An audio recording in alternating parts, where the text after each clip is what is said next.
everyone, welcome back to our channel. So today in this video we will be discussing about how to log in Zing HR HDB. So without wasting much of our time, let's dive into the video.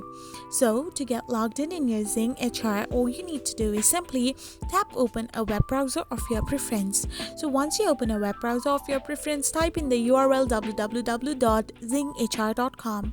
Once you do this, you will end up in this kind of interface. To get logged into it, simply tap on the login option. Once you click on it, you will end up in this kind of interface where all you need to do is simply tap on your company code, employee code, and your password of your account. Once you do this, simply tap on the login button.